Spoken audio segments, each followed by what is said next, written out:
자, 성경에서는 의인에 대한 부분을 어떻게 표현하고 있을까요? 자, 여러분은 의인이 맞나요? 맞죠?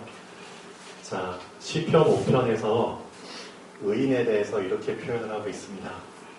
자, 시편 5편 잠깐 보겠습니다.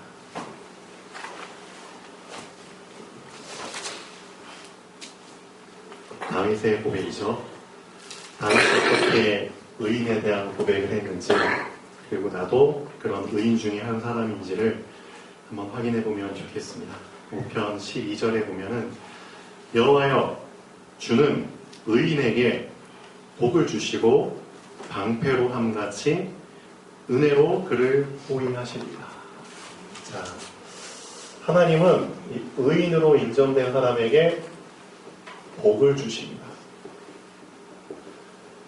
자, 우리는 영적 존재죠. 영혼이 있는 영적 존재입니다. 무슨 뜻이냐? 우리의 영혼은 그렇죠? 위에서부터 주시는 복이 없으면 절대 행복하게 살 수 없는 존재입니다. 그런데 하나님께서는 이 복을 누구에게 주신다고요? 의인에게 주신다고 하십니다. 그렇죠. 또 하나님께서 이 의인에게 어떻게 하시죠? 방패로 함같이. 그렇죠. 하나님께서 나의 방패가 되어주시면 그 어느 누구도 나를 뚫을 수 없죠. 나를 호위하시나이다. 그렇죠. 하나님이 의인에게 주시는 축복입니다. 그런데 다윗은 이 의인을 어떻게 표현을 했느냐? 세 가지로 표현했습니다. 의인은 첫째, 오직 여호와께 피하는 사람이 의인이다. 그렇죠. 나에게 힘든 일이 있거나, 그렇죠? 나에게 큰 문제나 위기가 닥쳤을 때 여러분은 어디에 피하십니까? 사람에게 피하나요? 아니면 돈에 피하나요? 아니면 피할 곳이 없어가지고 저기 굴 속으로 들어가나요? 근데 성경에서는 이렇게 얘기합니다. 오직 여호와께 피하는 자. 그렇죠? 그 사람을 의인으로 얘기하고 있습니다. 자, 11절 보시죠. 그러나 주께 피하는 모든 사람은 다 기뻐 외친다. 기뻐할 수밖에 없죠. 어떤 사람이 의인이냐? 오직, 그렇죠? 오직입니다. 오직. 무슨 일이 생겨도 모든 상황 속에서 나는 오직 한 길, 그렇죠? 여호와께만 피할 거야. 그렇죠? 그 사람이 의인입니다. 그래서 나에게 문제가 생겼을 때 다른 거 붙잡지 마시고, 그렇죠? 다른 데로 피하지 마시고 누구한테? 오직 여호와께 피하자. 그렇죠? 두 번째, 어떤 사람이 의인이죠? 주의 보호하심 속에 있는 자. 그렇죠? 여호와께 피하는 사람을 하나님께서 보호하십니다. 그렇죠? 하나님의 보호하심 속에 있는 자. 어떻게 된다고요? 영원히 기뻐 외친다고 합니다. 참 놀랍죠? 세 번째, 어떤 사람이 의인이냐? 주의 이름을 사랑하는 자. 그렇죠? 주의 이름을 사랑하는 자. 주를 즐거워하나이다. 여기서 우리가 좀 알아야 될 게 있습니다. 하나님께서 하나님을 알 수 있도록 우리에게 주신 게 뭘까요? 이거 맞추는 사람. 자, 우리가 하나님을 믿고 있잖아요. 근데 그 하나님을 알 수 있도록 우리에게 주신 게 이름입니다. 하나님을 알 수 있도록 우리에게 주신 게 이름이거든요. 근데 우리가 이 이름을 계속 깊이 알아가잖아요. 그러면 어떻게 될까요? 그 이름을 사랑하게 됩니다. 여러분 혹시 이런 고백해 보셨나요? 주의 이름을 사랑합니다. 그냥 주님을 사랑합니다. 그런 고백을 해보셨겠지만 주의 이름을 사랑합니다. 그런 고백 해보셨나요? 하나님을 안다는 것은 하나님의 이름을 안다는 겁니다. 우린 하나님을 알 수 있는 존재가 아니기 때문에 하나님을 알 수 있도록 우리에게 이름을 주셨거든요. 그렇죠? 그래서 모세도 질문했잖아요. 제가 이스라엘 백성들한테 가면 지금 제가 만난 하나님을 뭐라고 소개를 해야 됩니까? 이름을 뭐라고 얘기해야 됩니까? 그래서 말씀하셨잖아요. 나는 스스로 있는 자다. 나는 그렇죠. 너에게 언약을 준 여호와 하나님이야. 언약의 하나님, 여호와 하나님. 그 하나님께서 우리에게 하나님을 알 수 있도록, 하나님을 만날 수 있도록 이름을 주셨잖아요. 그 유명한 그리스도. 그렇죠? 이것도 하나님의 이름입니다. 예수는 그리스도. 그 이름이 정말 우리에게 더 깊이, 더 풍성하게 다가와야 됩니다. 근데 그렇게 할 수 있는 시간을 우리가 안 가진 거죠. 그러니까 결국 그 이름을 우리한테 주셨지만, 하나님을 알 수 있는 이름을 주셨지만 그 이름을 우리가 사랑하지 않는 거예요. 근데 사랑하게 되면 어떻게 되죠? 사랑하게 될 때 나 중심이라는 그 엄청난 여리고가 무너집니다. 사랑이라는 것 자체가 누군가에게 내 마음을 뭐 하는 거죠? 주는 거잖아요. 나 중심인 사람은 절대 나의 마음을 주지 않습니다. 맞죠?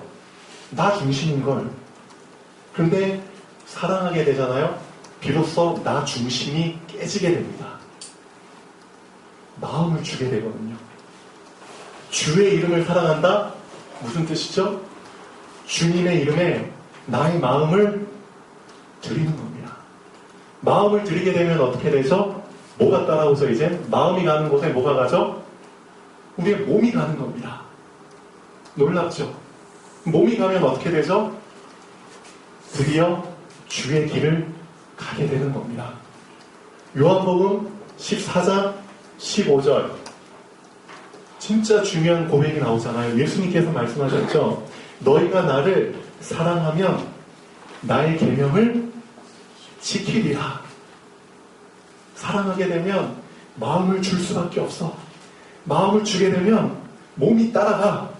몸이 따라가면 나의 말을 지키게 돼 있어. 하나님의 말씀을 따라가게 돼 있어. 근데 문제가 뭔지 알아? 이름을 주셨는데, 하나님을 알 수 있도록 이름을 주셨는데 그 이름에 너희들이 관심이 없는 거야. 근데 조금만 시간을 내서 정말 그 이름에 관심을 가져봐. 조금만 더 그 이름을 깊이 묵상해봐. 그럼 어떻게 되는 줄 알아? 그 이름을 사랑하게 될 거야. 그렇죠? 그 이름을 사랑할 때부터 이제 시작되는 겁니다. 나 중심으로 살았던, 그렇죠? 그 인생이 이제는 누구 중심으로? 하나님 중심으로 이제 바뀌게 되는 겁니다. 자, 다윗은 이 의인을 세 가지로 표현을 했습니다. 여러분 진짜 의인 맞습니까? 모든 문제 상황 속에서 진짜 오직 여호와께만 피합니까? 잘 점검해 보세요. 나 진짜 의인 맞습니까? 오직 여호와께만 피하는 거 맞습니까? 그 하나님의 보호하심 속에 기뻐하고 있습니까? 진짜 주의 이름을 사랑합니까? 그 사람이 의인입니다. 하나님은 그 사람에게 복을 주시고, 그렇죠, 방패로 함같이 그를 호위하십니다. 하나님이 주신 약속입니다. 언약의 하나님이 주신 약속입니다. 의인에게 주신 약속입니다. 이런 엄청난 보장의 약속이, 축복이 의인에게 주어져 있는데, 그렇죠? 한 사람도 빠짐없이 다 이 의인의 축복 속에 들어오면 좋겠습니다. 그러기 위해서 자, 우리가 시편 5편에서 잠깐 붙잡아야 될 게 세 가지가 있습니다. 시편 5편에서. 첫 번째, 자, 우리 자신을 좀 점검해 보셔야 됩니다. 첫 번째, 자, 다윗이 한 고백입니다. 다윗은 분명히 세 가지를 붙잡았습니다. 시편 5편을 통해서 고백을 했는데요. 어떤 세 가지를 붙잡았느냐 한번 보시죠. 여호와여, 나의 말에 귀를 기울이사 나의 심사를 통촉해 주시옵소서. 나의 왕 나의 하나님이여, 내가 부르짖는 소리를 들으소서. 내가 주께 기도하나이다. 자, 3절 중요합니다. 여호와여, 아침에 주께서 나의 소리를 들으시리니 아침에 내가 주께 기도하고 바라니이다. 여기서 뭘 발견할 수 있죠? 만약에 여호와여, 점심에 주께서 나의 소리를 들으시리니 점심에 내가 주께 기도하고 바라리이다. 만약에 저녁에 주께서 나의 소리를 들으시리니, 그렇죠. 그러면 나는 저녁에 주께 기도하고 바라리이다. 이게 뭘 의미하나요? 누구 중심이죠? 그렇죠. 하나님 중심입니다. 하나님께서 아침에 나의 소리를 들으시면 난 당연히 언제 기도해야 돼요? 아침에 기도해야 됩니다. 맞죠? 하나님께서 만약에 점심에 나의 소리 들으시면 난 점심 때 기도해야 되는 겁니다. 저녁에 들으시면, 그렇죠, 하나님의 시간표에 맞추는 겁니다. 다윗은 이걸 분명히 알았습니다. 아침에 나의 소리를 들으신데 내가 점심 때 기도한다? 그 누구 중심이죠? 나 중심입니다. 첫 번째 우리가 진짜 점검해야 될 거, 나는 누구 중심으로? 하나님 중심으로 기도하는 거야. 그렇죠? 내 중심에서 하나님 중심. 이게 안 된 사람들이 너무나 많습니다. 그러니까 하나님과 포인트가 안 맞으니까 자꾸 헛다리 짚는 거죠. 예수님께서 베드로를 딱 불러주시고, 그렇죠, 너 저 깊은 거 오른쪽으로 가서 금을 던져 했는데 괜히 그냥 고집 때문에 나 왼쪽에다가 자꾸만 금을 던질 거야. 그러면은 절대 물고기 없습니다. 우리 인생에 응답이 없는 이유가 뭔지 아세요? 우리 인생에 열매가 없는 이유가 뭔지 아세요? 자꾸 하나님과 핀트를 안 맞추는 겁니다. 나 중심으로 신앙생활을 하기 때문입니다. 그건 신앙생활이 아니죠. 종교생활입니다. 그래서 첫 번째, 정말 붙잡아야 될 거, 하나님께서, 그렇죠, 점심때 들으시면 난 점심때 기도해야 되는 거야. 그렇죠? 왜? 나의 기도에 응답해 주시는 분은 하나님이시잖아요. 맞죠? 하나님이 나의 결정권자이시잖아요. 하나님이 나에게 처분을 내리시는 분이시잖아요. 그럼 그분께 당연히 맞춰야죠. 그게 신앙생활의 제일 근본입니다. 누구 중심? 하나님 중심. 나 중심이 아니라 하나님 중심. 다윗은 이걸 분명히 한 겁니다. 두 번째, 보시죠. 다음. 주는 죄악을 기뻐하는 신이 하시. 이 세상에 지금 죄가 넘쳐납니다.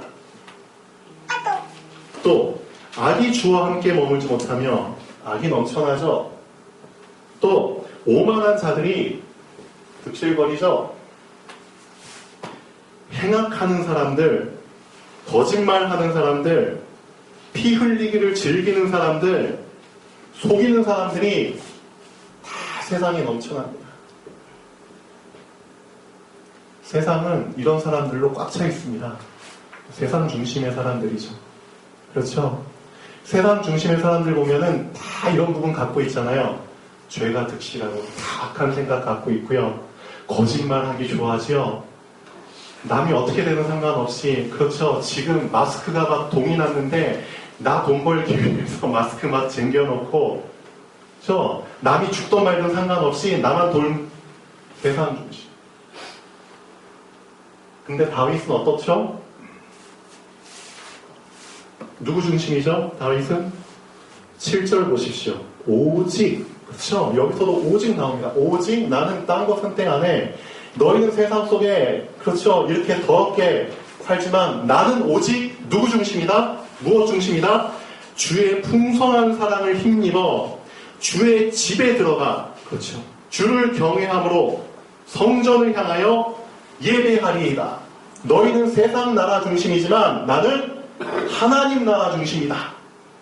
하나님의 집에 들어가고 하나님의 성전을 향하여 나는 찬양할 거야. 하나님 나라 중심. 멋있죠?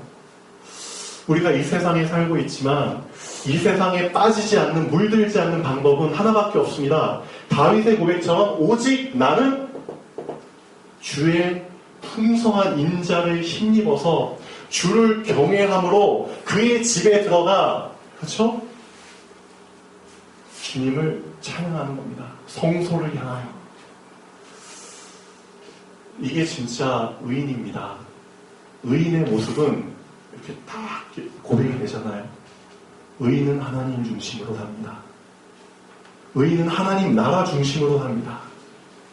또 세 번째, 자, 많은 사람들이 성공을 위해서 수단 방법을 가리지 않죠.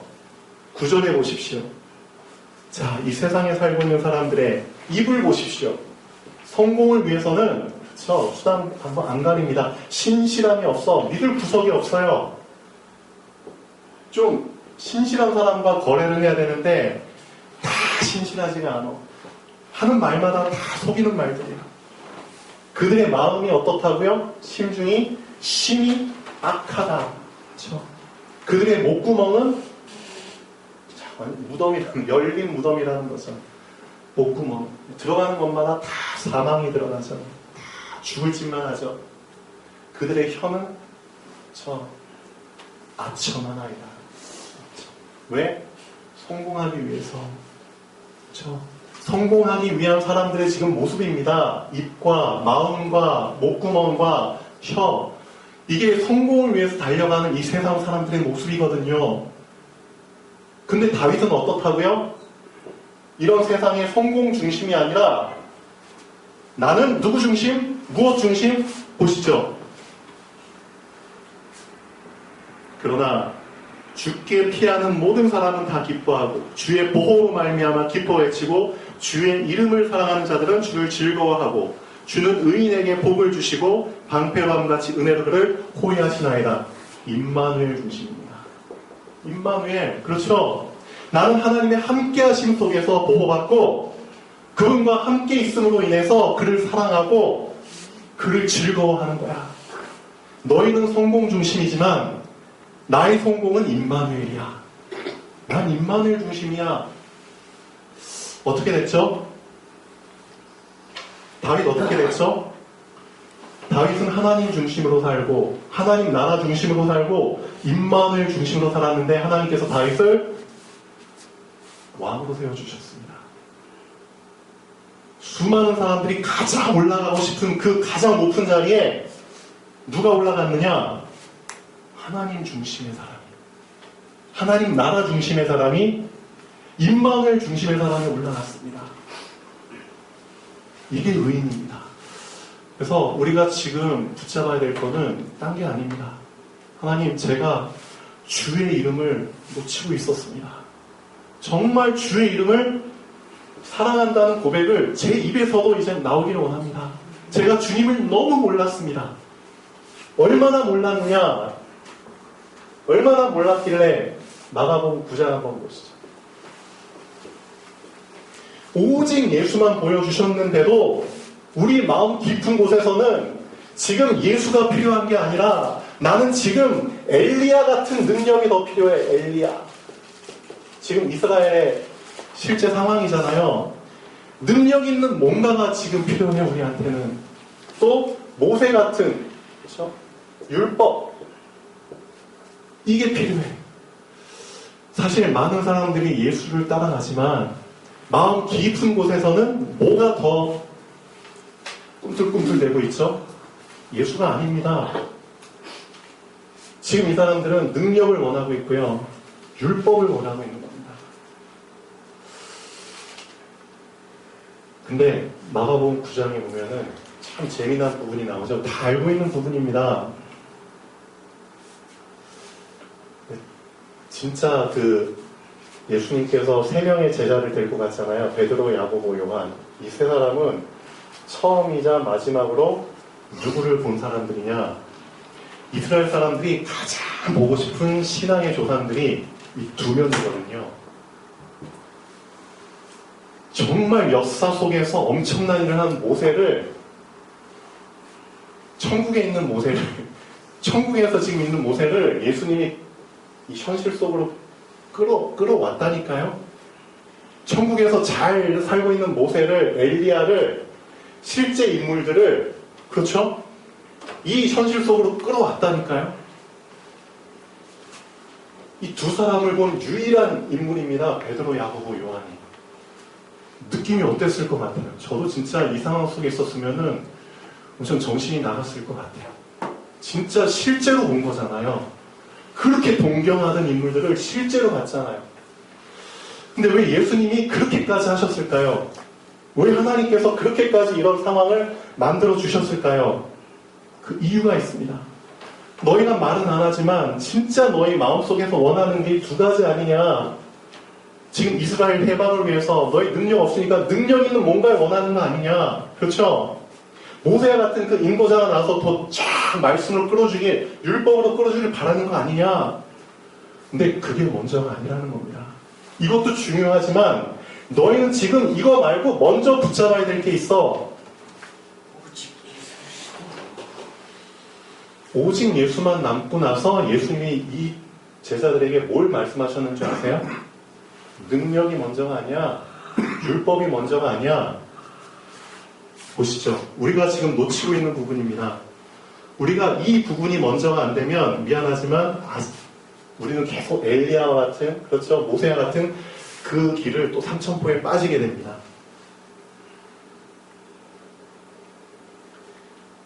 자, 9절 보시죠. 예수님께서 이렇게 말씀하시죠. 그들이 산에서 내려올 때에 9절 예수께서 경고하시되 자기의 죽음을 얘기하십니다. 너희가 지금 능력 붙잡을 때가 아니야. 율법 붙잡을 때가 아니야. 너희가 왜 이런 지경이 됐는지를 알아야 돼. 창세기 3장에 선악과를 따먹은 그 죄로 인해서 너희가 이런 상황까지 온 거야. 그 죄 문제를 해결하기 위해서 누가 죽어야 돼? 내가 죽어야 되는 거야. 인자가 죽어야 되는 거야. 능력이 먼저가 아니야. 율법이 먼저가 아니야. 죽어야 돼. 그렇죠? 죽은 자 가운데서 살아날 때까지는 온 것을 아무에게 드리지 말라. 그렇죠? 죽은 자 가운데서 살아나는 것이 무엇일까? 물어보죠. 12절. 엘리야가 과연 먼저 와서 모든 것을 회복하였거니와 어찌 인자에 대하여 교육하기를 많은 고난을 받고 멸시를 당하리라 하였느냐. 그렇죠. 우리 마음속에 진짜 이게 먼저 되어져야 됩니다. 먼저 해결돼야 될 것. 그렇죠? 우리의 원죄. 원죄로 인해서 온, 그렇죠, 불신자의 6가지 상태. 이게 먼저 해결돼야 되는 겁니다. 그렇죠? 하나님을 떠날 수밖에 없도록, 하나님과 단절될 수밖에 없도록 만든 이 원죄. 이 죄를 해결하기 위해서 예수님께서 오신 겁니다. 그 죄 문제를 해결하시는 그리스도.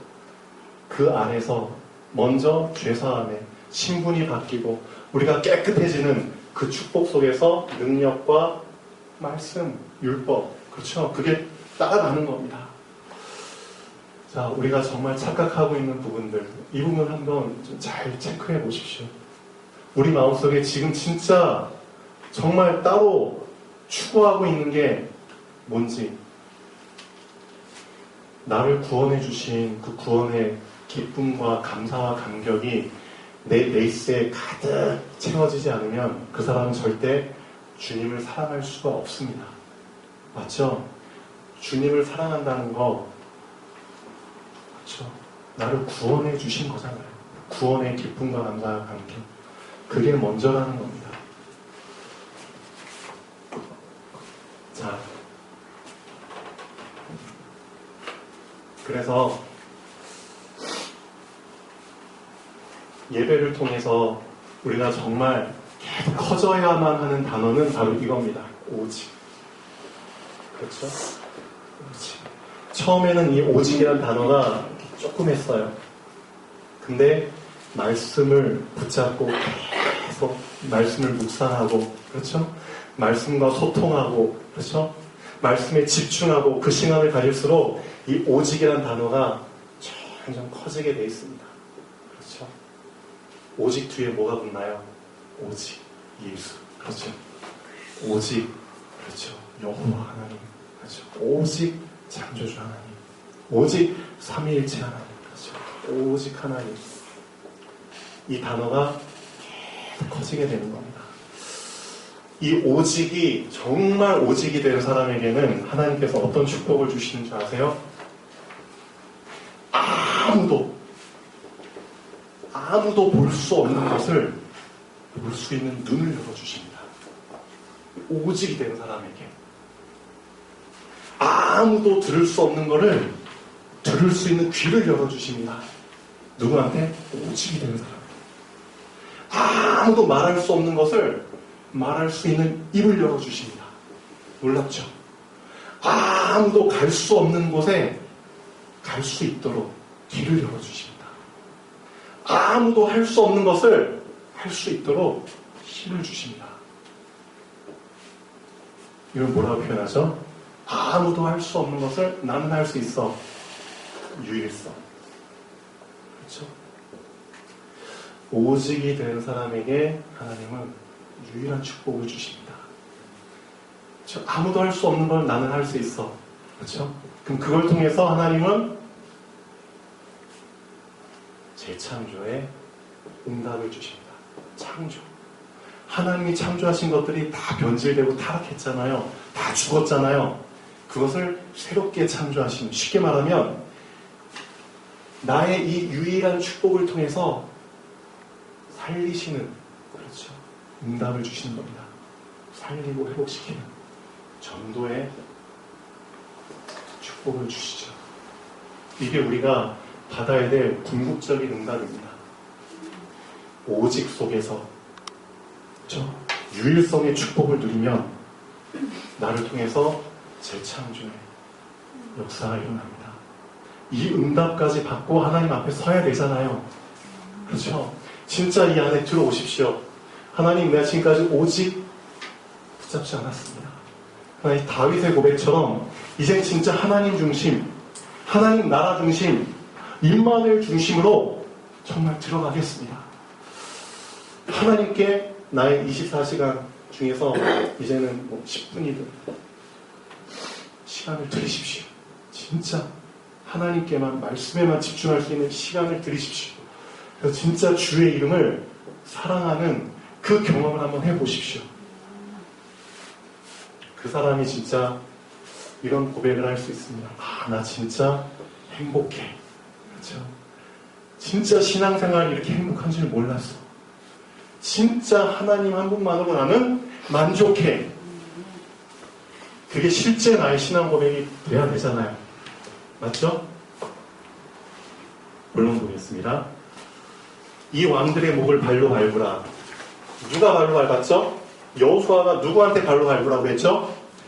지금 이 세상의 왕들입니다. 세상의 왕들, 세상의 가장 높은 곳에 있는 왕들입니다.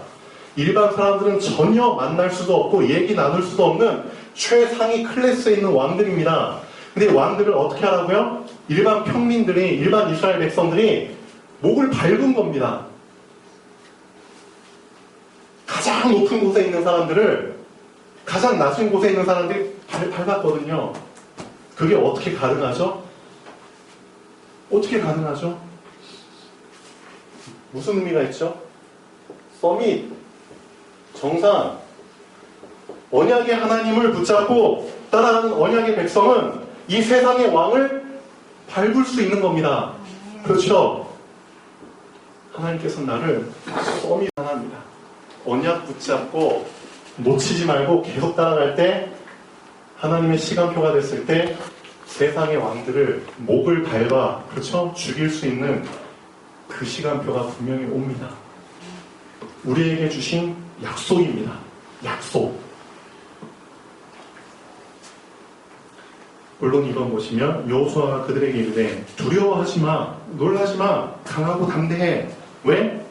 너희가 맞서서 싸우는 모든 대적에게 너희가 하는 게 아니야. 여호와께서 다 이와 같이 하실 거야.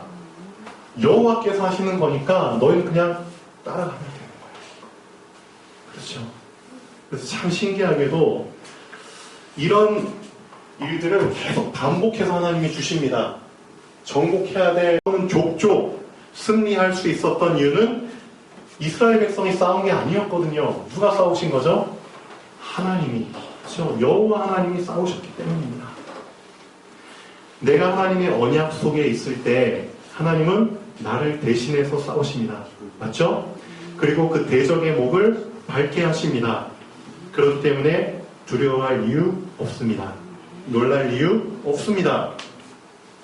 하나님의 함께 하심 속에서 나는 강해지고 담대해지는 겁니다. 이걸 체험하셔야 됩니다. 맞죠?